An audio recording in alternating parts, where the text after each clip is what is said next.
Il y a 7 ans, quand tout le monde jurait que par l'HD PVR, j'avais fait le choix de prendre une carte d'acquisition, même pas faite pour les consoles, et faite par une marque inconnue à l'époque, du nom d'Avermedia. Aujourd'hui, ça a bien changé. Certaines compagnies ont compris qu'il y avait un vrai marché et proposent des trucs intéressants, les deux incontournables étant Avermedia et Elgato. Même si la Xbox One et la PS4 intègrent des fonctionnalités de capture vidéo ou de stream, ça reste limité en plus de pas être dispo sur les autres consoles, d'où l'utilité d'un boîtier ou d'une carte d'acquisition. Mais quoi choisir parmi les dizaines d'appareils qui existent? Réponse courte, vous vous référez au schéma que j'ai fait, qui est aussi disponible en description. Mais avant de dépenser des centaines d'euros pour un boîtier, je vous conseille vraiment d'écouter la suite, parce que je vais vous expliquer comment lire ce schéma, et surtout pourquoi je l'ai fait comme ça. À gauche, vous avez l'interface par laquelle l'appareil d'acquisition va se brancher au PC. Tout en haut, on a les cartes d'acquisition qui se branchent en PCI Express, donc à l'intérieur de votre PC. Pour ça, évidemment, il faut avoir une tour. En premier, on a le Elgato 4K 60 qui permet de capturer au maximum du 4K à 60 fps, vous l'avez compris. Un truc à retenir, c'est qui peut le plus, peut le moins. Si un boîtier peut faire du 4K à 30 fps, alors il pourra faire du 1080p à 60 fps. Le même raisonnement s'applique dans tout le schéma. C'est pour ça que je vous mets le maximum que le boîtier permet, et pas toutes les résolutions prises en charge sous peine de rendre le schéma beaucoup trop lourd. Avec tous les moyens d'acquisition qu'il y a sur mon schéma, vous avez le signal vidéo qui part de la console, qui passe par l'appareil d'acquisition, puis qui repart vers la télé. Avec un boîtier ou une carte, normalement vous n'aurez pas de décalage sur votre télé, aucune latence. Le décalage dont je parle, c'est celui que vous avez sur le logiciel du PC. Le 4K 60, il a une latence logicielle de 50 millisecondes, ce qui est extrêmement faible, et comme vous vous en doutez, plus c'est bas, mieux c'est. Ça peut être important pour deux raisons. Si vous streamez, vous voulez pas qu'on voit ou qu'on entende votre réaction quand vous criez de joie ou autre, avant qu'on voit ce qu'il s'est passé. C'est ce qui risque de se passer si la latence logicielle est supérieure à 1000 millisecondes, c'est-à-dire à peu près une seconde. À 2 secondes, c'est extrêmement gênant et c'est possible d'y remédier dans OBS en retardant le son de chacun de vos périphériques et en ajoutant un délai à votre webcam. Mais je vous assure que c'est pas une galère dont vous voulez. En dessous de 300 millisecondes, ça se ressent pas. La deuxième raison qui donne envie d'avoir la latence logicielle la plus faible, c'est si vous avez votre casque uniquement de brancher sur votre PC et que vous n'avez pas moyen de le brancher en même temps sur votre console. Dans ce cas de figure, vous voulez aussi une latence logicielle assez faible, de façon à pouvoir écouter le son de votre jeu depuis le logiciel, pour pas avoir besoin des écouteurs branchés à votre manette que vous allez aussi utiliser en plus de votre casque, ce qui est franchement pas super confortable. Mais là, avec 50 millisecondes de latence, c'est tellement faible que vous pouvez carrément jouer sur le logiciel sans même avoir besoin d'allumer un autre écran, parce que vous le ressentirez pas. Et à moins d'en avoir besoin pour de la compétition à très haut niveau ou pour un jeu qui est vraiment très compétitif, vous avez pas forcément de gêne à avoir une latence de 50 millisecondes. C'est vraiment quelque chose qui se ressent quasiment pas. Et en dessous, je mets la compatibilité du boîtier, donc avec cette carte, c'est Windows et Mac, comme pour tous les produits de Elgato.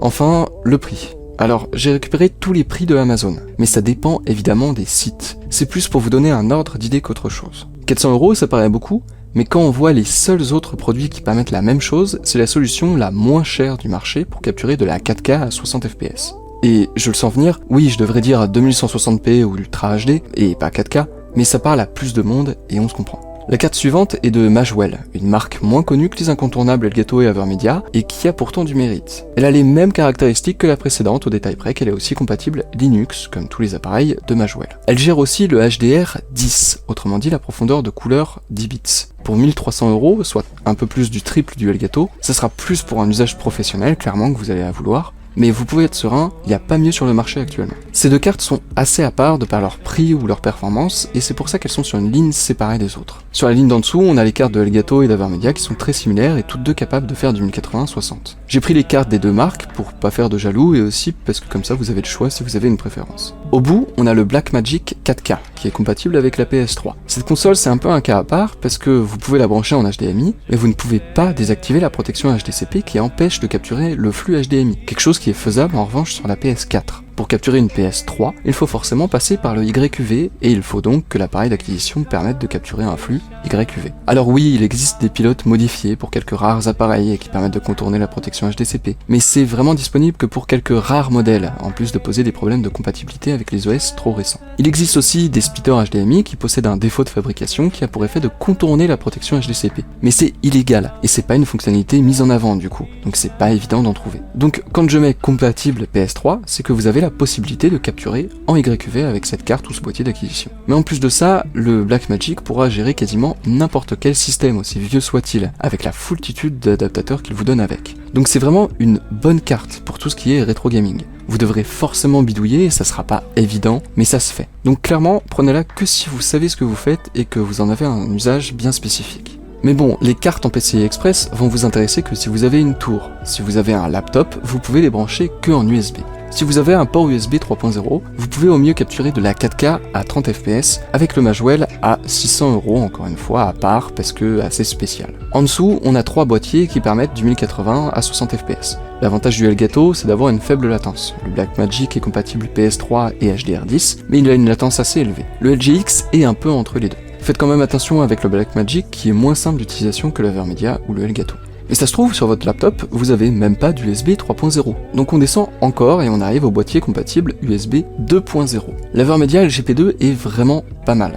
Sa version Plus a rien de différent à part qu'elle permet de faire passer un flux 4K, mais ne permet pas de le capturer. C'est-à-dire qu'en faisant passer la vidéo de la console au boîtier, puis du boîtier à votre écran, vous verrez de la 4K sur votre télé. Mais en aucun cas vous pourrez capturer la 4K. Si vous voulez mon avis, c'est à la limite de la malhonnêteté vu comment ils vendent le truc avec un gros 4K d'inscrits et le pass-through en tout petit à côté. Sinon c'est un super boîtier, il me semble que c'est le seul qui permet en USB 2.0 de capturer du 1080p à 60 fps. Il est même portable dans le sens où vous pouvez capturer des vidéos sur une carte micro SD sans même avoir besoin de PC. C'est vraiment pratique si vous vous déplacez à un event ou quoi que ce soit d'autre du genre et que vous voulez ou ne pouvez pas forcément ramener un PC. À côté, on a le HD PVR Rocket qui permet que jusqu'à du 30 fps en 1080p, mais qui accepte les clés USB et les disques durs externes en mode sans PC. 500 Go en disque dur externe, ça coûtera évidemment moins cher que 500 Go avec une carte micro SD. Donc ça peut être une bonne idée selon la quantité de vidéos que vous envisagez de capturer quand vous n'avez pas de PC. Enfin, vous avez le tout dernier cas, le plus extrême, celui où vous avez vraiment pas du tout le moyen d'avoir un PC près de votre console. L'Avermedia Game Capture HD 2 est ce qu'il y a de mieux pour ça, vu qu'il permet d'enregistrer et de gérer ses clips depuis le boîtier. Par contre, il faudra acheter un disque dur séparément, donc rajoutez bien 50 € au prix que vous voyez là, parce que c'est pas fourni avec. Enfin, il ne gère que jusqu'à 30 fps en 1080p, mais je connais aucun autre boîtier du genre qui permette d'enregistrer à 60 fps, à l'exception du LGP2 qui est pas vraiment idéal si vous avez quasiment jamais accès à un PC.